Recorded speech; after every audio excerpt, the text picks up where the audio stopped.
예, 안녕하십니까. 여기는 들풀북수 출판사에서 진행하는 창세기 시간입니다. 오늘 같이 나눌 말씀은 창세기 30장 25절에서부터 43절까지의 말씀입니다.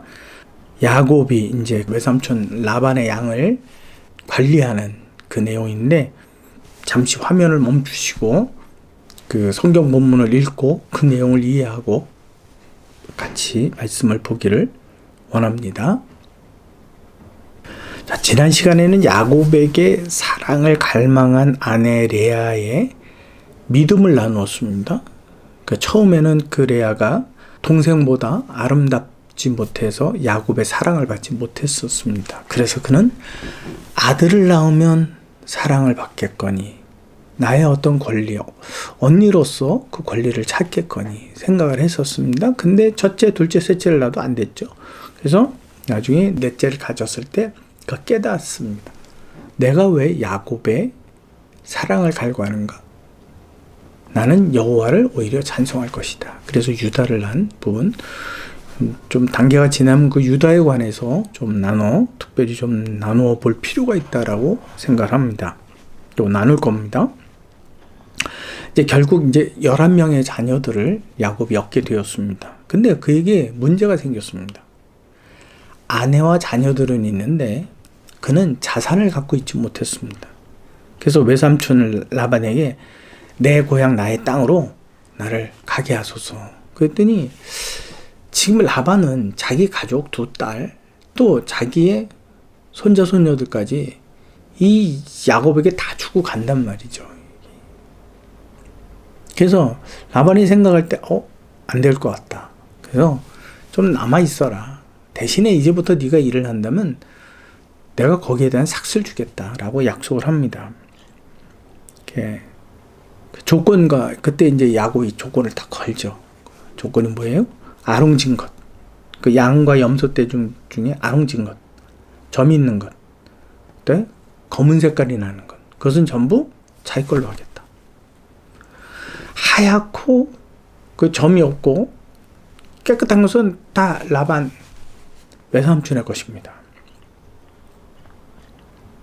그래서 라반이 그럼 그렇게 하자. 그래서 자기가 지금 가지고 있는 양떼들 중에서 점 있고 이러한 아롱지고 거뭇거뭇한 염소나 양은 다 빼서 자기 아들들에게 주었어요.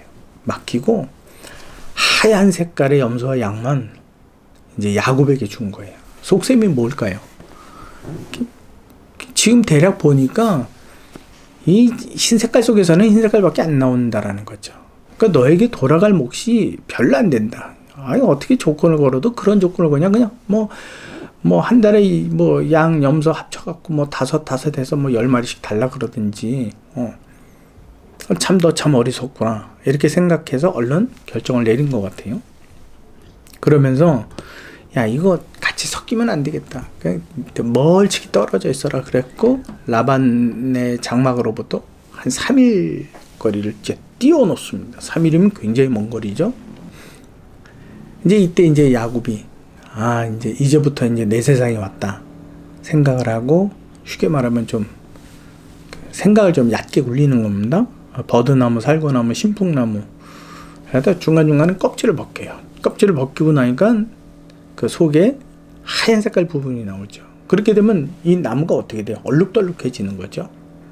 그 얼룩덜룩해진 나무들을 이렇게 쭉 모아놨어요.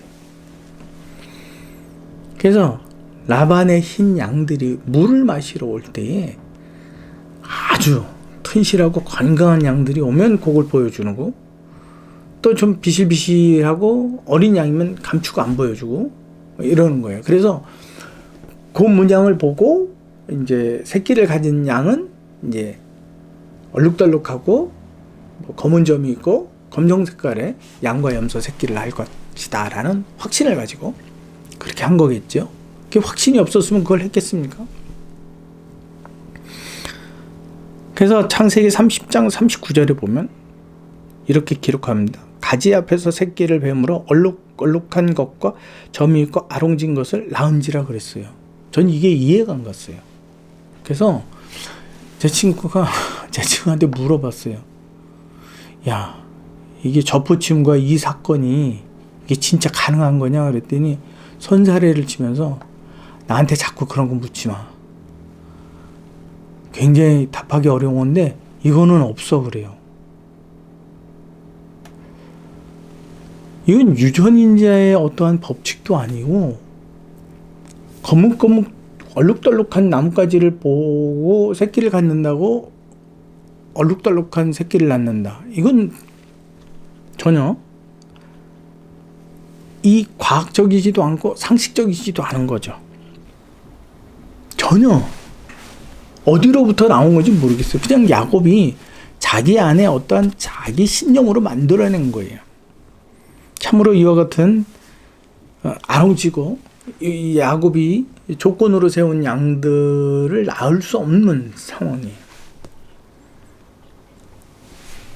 그럼 문제가 이거죠. 근데 진짜로 그런 새끼들을 낳았어요. 그 낳다 보니까는 누구의 양보다 많아져요? 라반의 양보다 더 많아진 거예요. 그럼 결국 누구보다 부자가 됐다라는 거예요? 라반보다 부자가 됐다라는 거예요. 여러분, 과학적이지도 않고 상식적이지 않은 방법, 전혀 자연적이지 않은, 지금 그러면 누가 여기에 개입했다라는 거예요? 야곱이 그렇게 만들었다고요? 그럼 우리도 한번 해볼까요? 하나님이 개입하셨어요. 그 얼토당토하지 않은 그 야곱의 어떠한 자기 신념에 하나님께서 힘을 막 보태주셨어요. 그러면 하나님께서 야곱을 부자로 만드셔야만 하는 이유가 있습니다. 이렇게 전혀 하나님의 어떤 자연 질서에 부합하지 않고 그럼에도 불구하고 하나님께서 그를 도우셔야만 했던 이유가 왜 하나님께서는 그러셔야 되느냐라는 거죠. 그를 약속의 땅으로 돌려보내게 하시는 하나님의 방법이었습니다.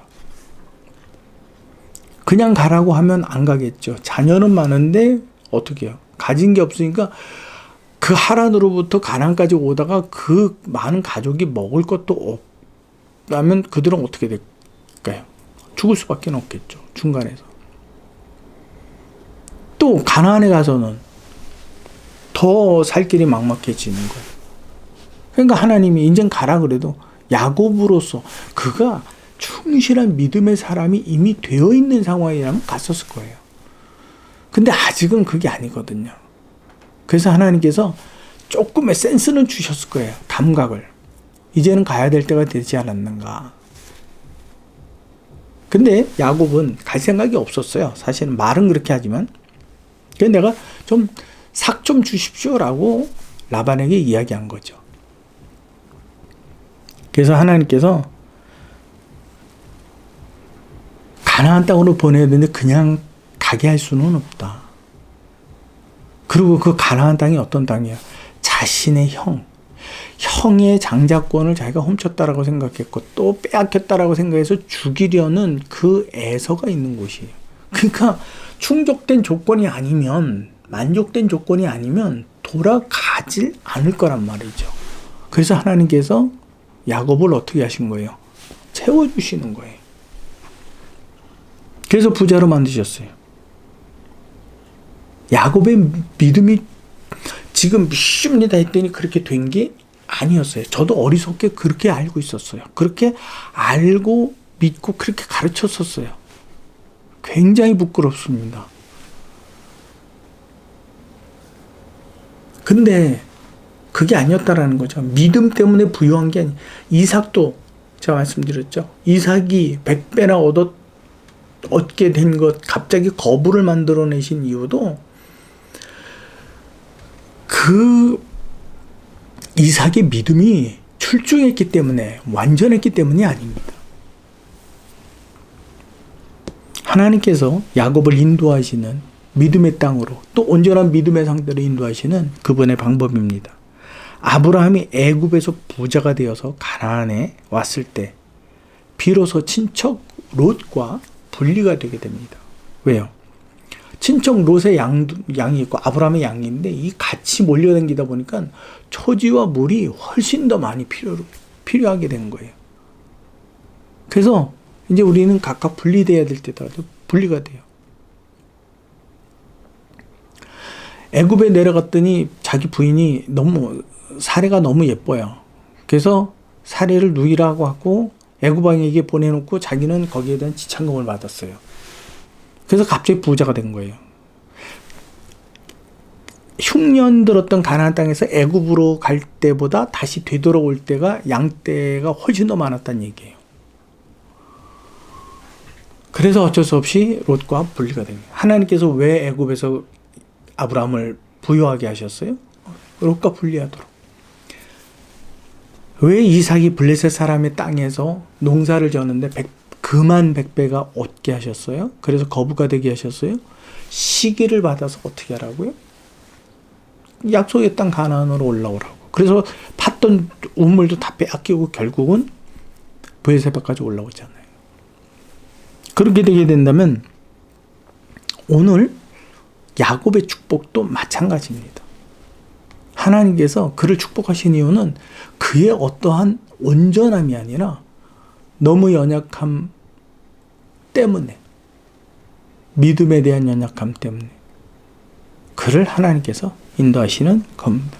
그래서 어쩔 수 없는 자연 환경 속에서, 즉 외삼촌 라반의 시기를 받아서 이거 잘못했다가는 이건 뭐 아내들 자녀들은 고사하고 이 가축마저도 전부 다 다시 빼앗기게 생겼으니 살려고 도망간 거예요. 그러려면 그가 시기를 받아요. 라반의 시기를 얻을 만큼 뭔가가 달랐어야 되는 거죠. 그때 당시에 하나님께서 양들을 많아지게 하는 거예요. 그래서 야곱은 물론 자기 나름대로는 신중한 생각에 아주 어마어마한 믿음을 가지고 나무 껍데기를 벗겨서 양들에게, 염소에게 보여줬겠지만 그것은 전혀 통하지 않는 방법이에요. 그것을 많아지게 하고 풍성해지게 하는 것은 누가 이루신 거예요? 하나님께서 이루신 거예요. 왜? 태의 열매는 누가 주장하시는 거예요?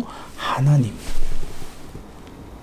여기에 대해서 왜 이 이야기를 하냐면, 진짜로 건강한 양들이 왔는데 그게 유전적으로 어떤 저기가 있어서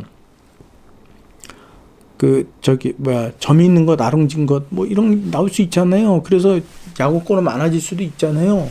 맞습니다. 그러나 여기에는 태의 열매를 주관하는 하나님이 계시다는 사실을 우리가 기억을 해야 돼요. 지난 시간에 나눴던